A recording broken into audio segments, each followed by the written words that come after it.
Hey guys, it's Gabriel Roberts with Roberts Bushcraft out here at the beautiful Roanoke River. We've been getting WRL flood warnings a lot on our phones, and when we get those, we know to come on down here at the river because they're running a lot of water through here. It's really neat being able to see it all the way up from the parking lot, like where we parked to come down the trail. We can see the mist from the dam all the way from there, and that's a good quarter of a mile, half mile up backup trail.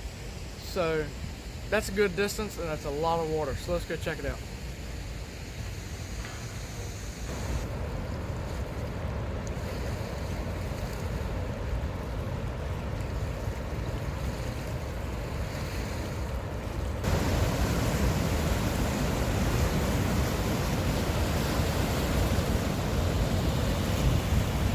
We've just come out of the wettest year ever recorded here in North Carolina, and that was 2018, of course.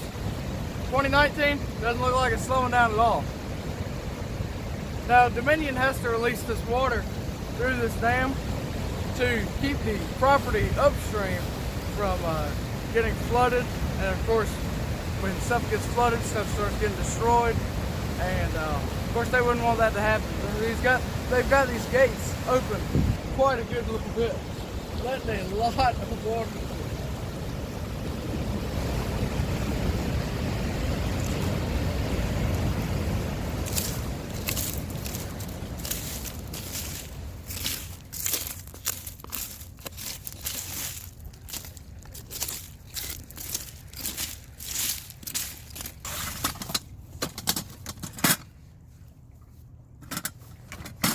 This is my cooking kit, or part of it. It's taken a little while to get this together. It's kind of a Frankenstein kit. I've got the Stanley cook pot and the Stansport mess kit. Well, now this is actually a Stansport cook kit. It came with a fry pan and lid. The lid you can use as another frying type pan, or a lot of times I'll use it as a lid to this to bake inside of. I use that grate to go inside the bottom just to get whatever I'm cooking off of the bottom so it doesn't burn. And that lid will go on top. But here I have the handle that I take off of just so I can get it back in the stuff kit for easy storage. Now, what I'm going to do today is actually bake in the Stanley cook pot. And that Stanley cook pot, I've taken the fire coals have taken the pull tab off of the top here, and I've replaced it with a D-ring or key ring. And inside the kit, I keep one of the plates, a cutting board. You can see we use it quite a bit. And inside I have the spatula and the two handle extenders. I didn't bring the ladle this time. I don't do a lot of soup in this kit, so a lot of times, I honestly, I don't think I've ever taken the ladle with me. But here in the next month or two, I'm gonna do more soups out here. But for now, just a spatula. And I carry one bowl. One bowl to cook it, or to mix my ingredients in, or to eat out of. And inside here, I have an old aluminum Coleman saucepan. It's about 2 inches deep and just around, I think maybe 5 inches, 5.5 inches in diameter. And it is perfect for baking pies in, bannock, muffins, you know, baking anything in it really. It's just wonderful. And inside here also, I have more of the stainless steel. It's actually called a vegetable grate. You buy it at Walmart. It's very thin, very flexible. But I use that. I turn, you know, of course you bend the edges.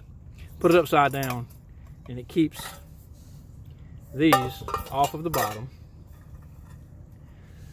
so that you're able to get a good even cook or bake without your bottom burning.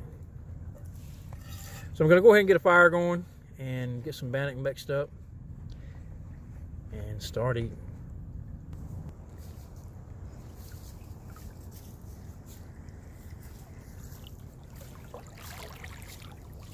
Down here by the river's edge,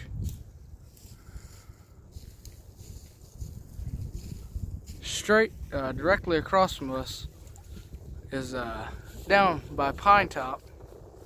Right there, well, let's see here, orientated on the screen. That's where Dad normally washes his canteen cups and cook gear. And I normally go under that little tree there, and I normally wash all my stuff off right over there. I'm just focusing on my hand right now, but you get what I'm trying to say. Right over there. That's where we normally go, so we can access the river. Beautiful little area. Of course, Dad's gathering a little bit of wood for a fire. We're going to do some bannock bread. Got his cooking materials over there, that green bag. I am trying to break in these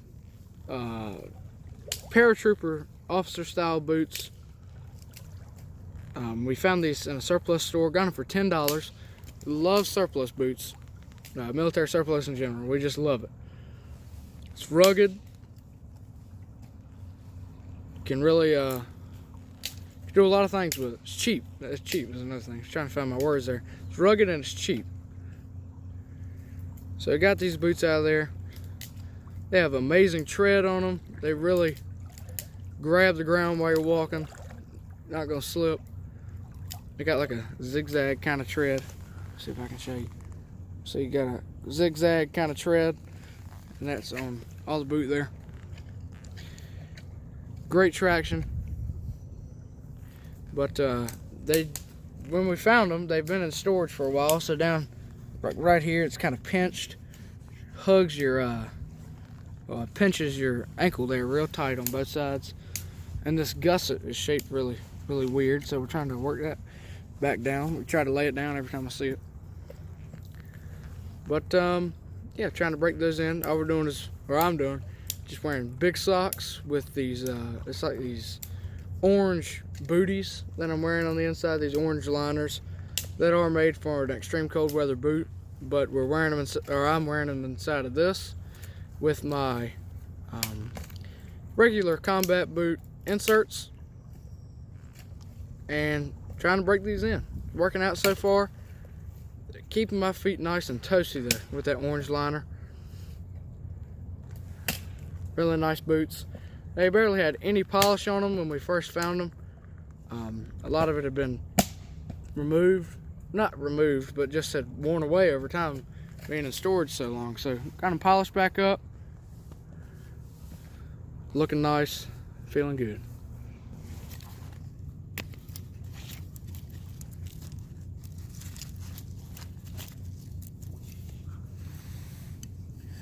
It's a big chunk of Fatwood. Years ago, Gabriel and I found, of course, on our farm, we have hundreds of pine trees that have been cut over the years. And we dug around inside of one of the old stumps and pulled out a 20-pound piece of Fatwood. And and that was done years ago. And this is a piece of it, and we still have more chunks like this. And it is wonderful stuff. So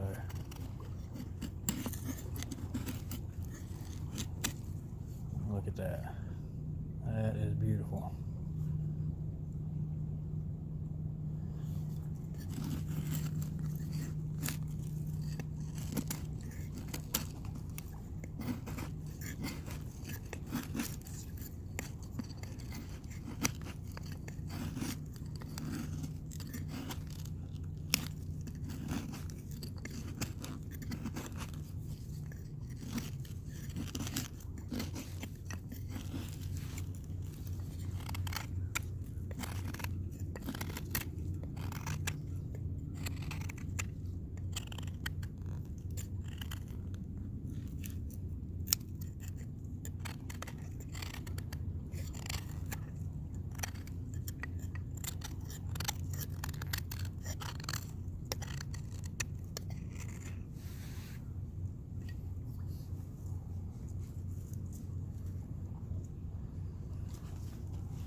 hold that.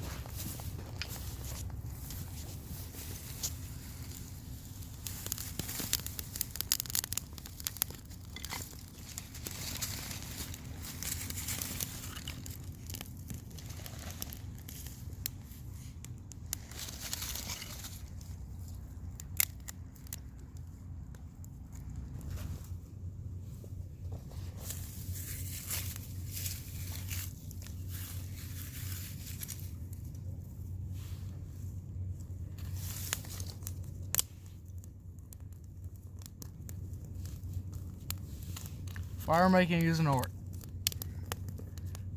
Something you definitely have to work at to achieve a successful fire.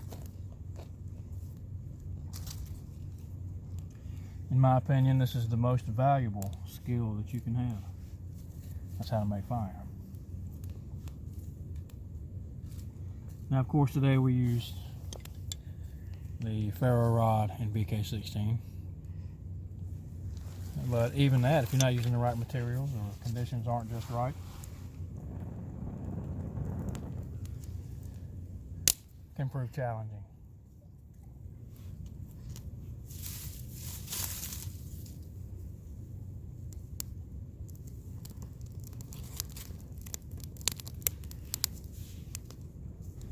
Building it in this configuration, I'm getting a lot of airflow in the bottom, and everything will catch and give me hopefully a good bed of coals to make this bannock.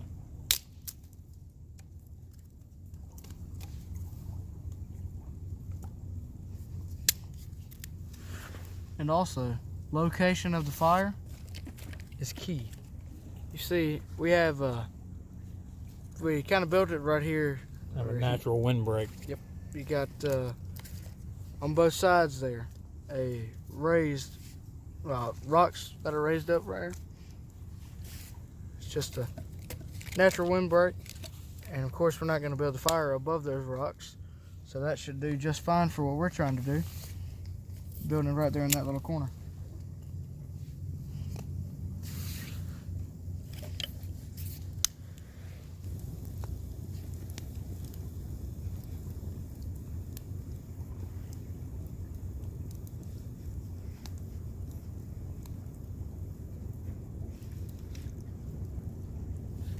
Okay, here's my food bag. Inside this kit, I usually keep all kinds of mixes.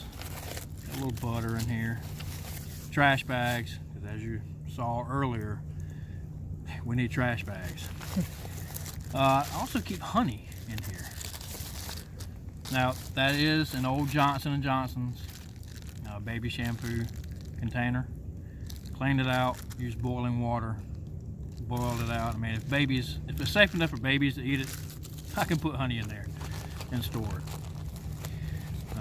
More trash bags. This is my spice kit. In here I've got all kinds of mixes. I've got salt, pepper, garlic, Old Bay seasoning, red pepper flakes, different things like that.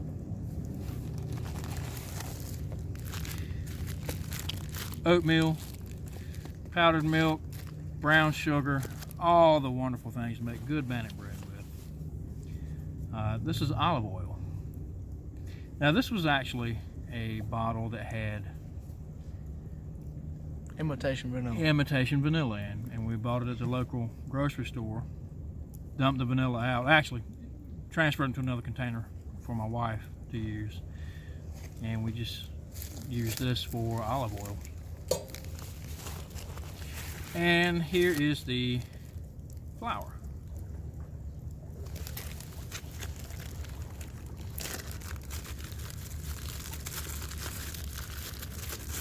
So for this mix, normally don't measure anything out. Usually just kind of eyeball everything.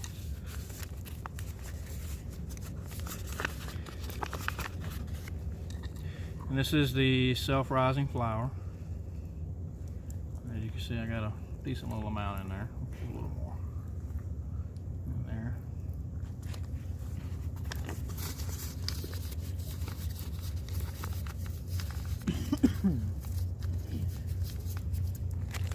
Inside of one of these packets, I do have a couple packets of active yeast.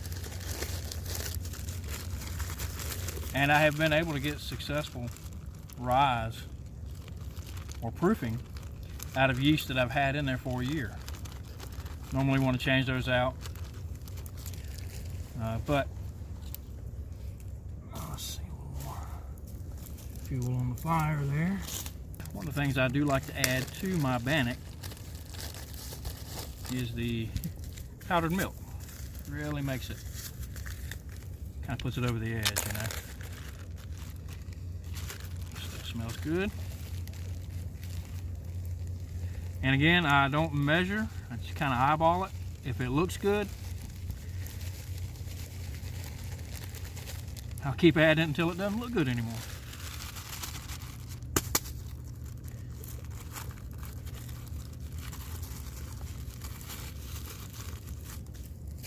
So now my mix looks like this. It's flour and powdered milk.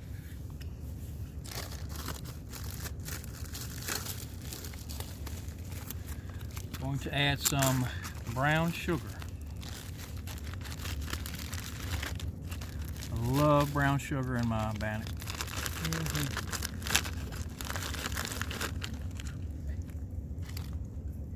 Brown sugar is just special.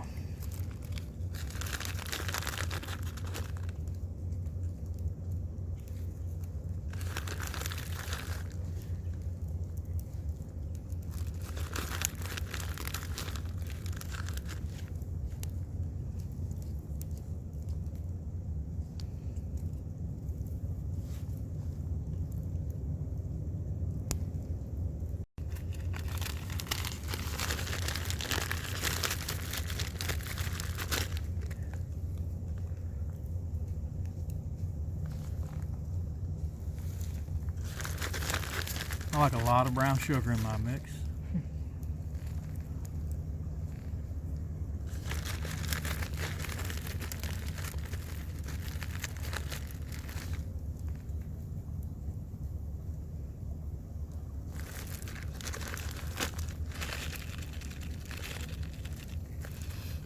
Okay.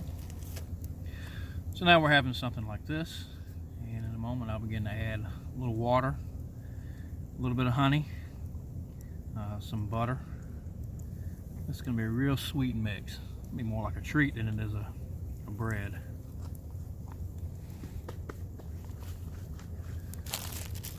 So let's see here.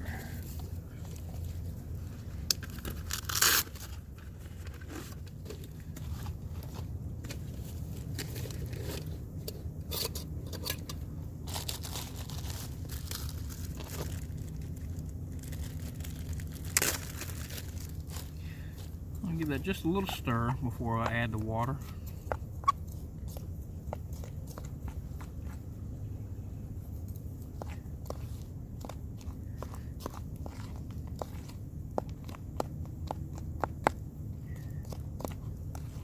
Another thing I love about being out here at the river, you make a mess on the counter, it doesn't matter too much.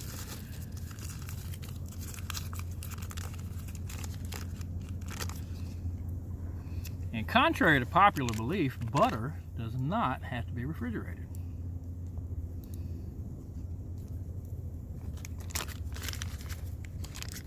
You do have to throw it out every so often.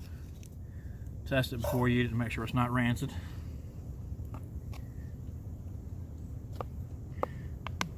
Get that mixed in with my hands.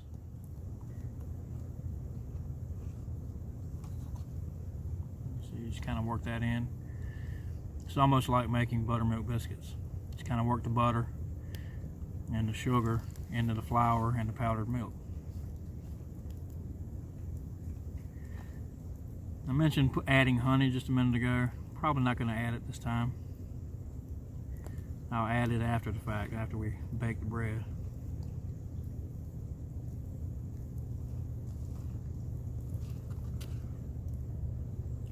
Just want to break up all the sugar and the butter and get it worked in.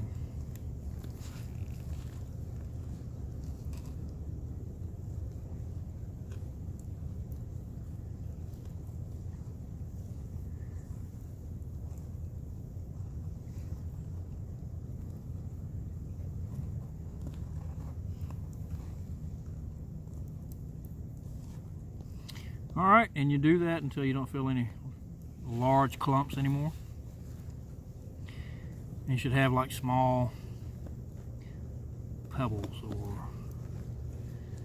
kind of like just little small dough balls.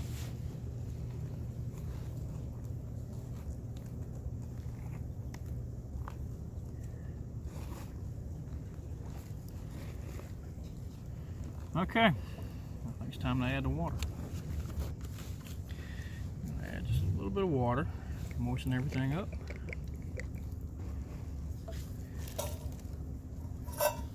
And now we're going to mix that in. The way I'm baking this bread, you can, a lot of times with bannock bread you don't want it super moist. But the way I bake this bread in the Stanley Adventure Pot, you can have a little moisture dough. Just needs to cook a little longer.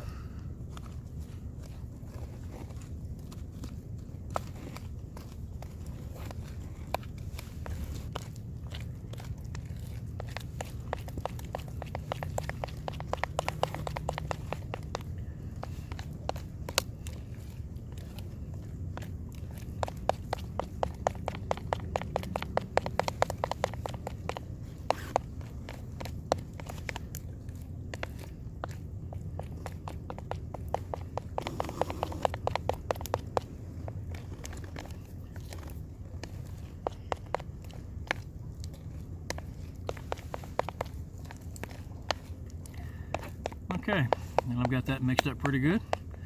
Go ahead and prep the, wow, that's good. We'll go ahead and prep the Coleman baking dish and get this bread in there.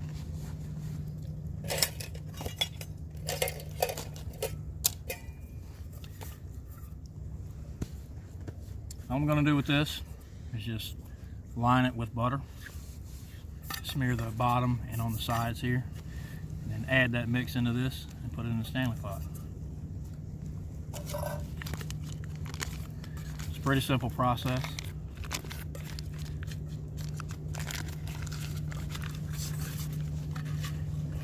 Work that butter in there.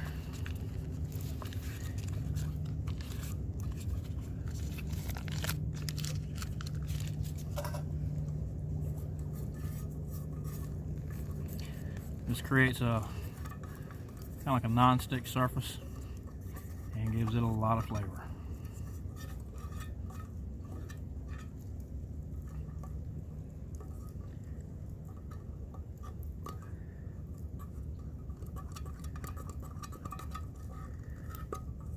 Okay, now we're going to add the bannock.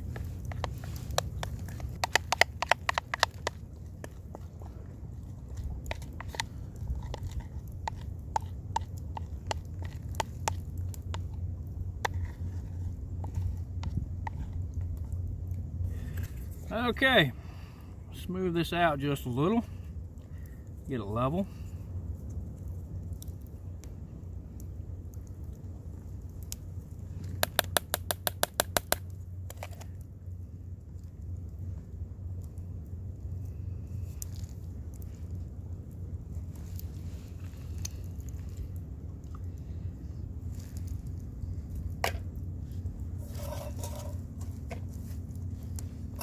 Okay, now the real trick is when you put it in the Stanley. That's the Stanley Adventure Cook Pot. Again, I take that vegetable grate that I purchased at Walmart, turn it upside down so that it gives you a little bit of air in between the bottom of the pot and the bottom of your cooking pan. Place it in like that. Put this right in the center, so it looks like that. Now, put the lid on this. Our coals look ready.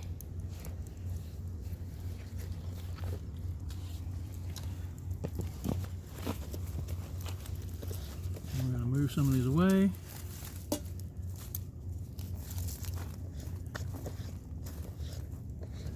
So now we're going to put that cook pot right here, right Right in the center of these coals. Almost as level as we can get it. So we're not getting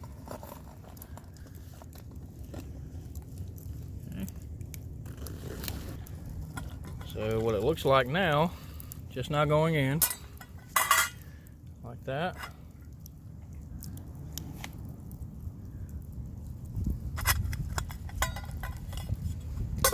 Cover it up. Put a few coals on the top of this, and then we wait.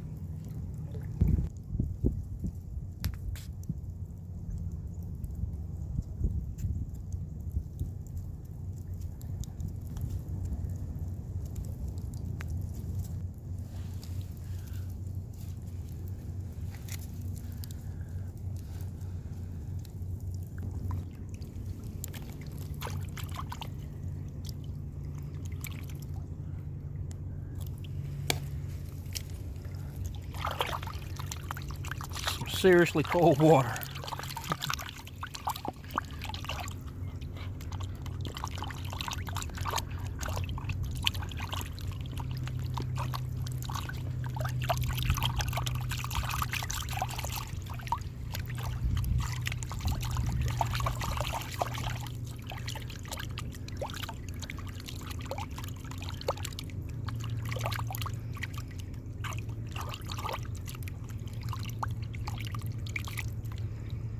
As you can see, it's a pretty sticky mix on the inside of your bowl.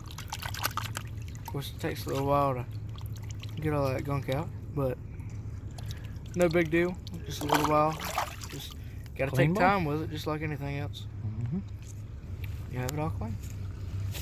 So that's that. Okay, we're gonna do a quick reveal here. Just check on it. I think we're just about done. If not, all the way done. Woo! Look at there. All right, can you see that? Yeah, bring her on. Nice and golden brown. It's got some wood ash in there, but that's okay. The Stanley, the lid, has the strainer holes in it, and it allows a little ash to get in there, but that's just extra flavoring. That's right. But that looks like it's just about done. Done. Yeah. And we're not getting any bread off of it. So, okay. I'll try and get that out without burning my hands. We're going to break this bread and see how it tastes. Alright, so we're going to try and check the bottom of it to see if we had any burning there. Still pretty warm. Probably should wear gloves, but let's see here.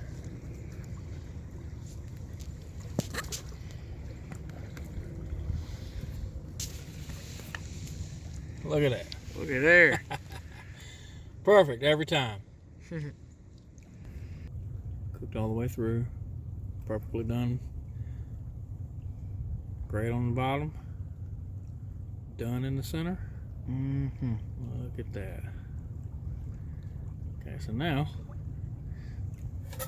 add just a little butter.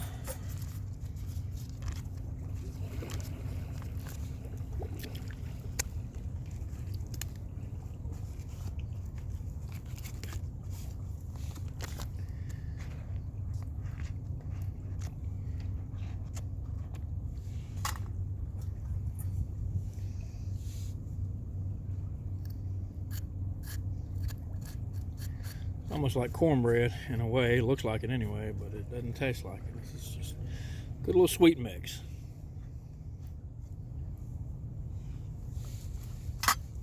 Give that to Gabriel. Let him try that. Thank you, sir.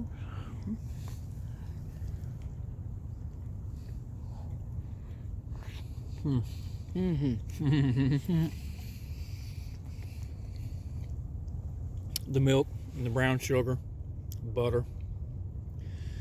It's just a very sweet bread. It's almost like a cake, and it is delicious. Thank you for joining us out here at the beautiful Roanoke River today. Had a great time making some bannock bread, doing some bushcrafty kind of things, just kind of hanging out by the river. It was overall a really great day.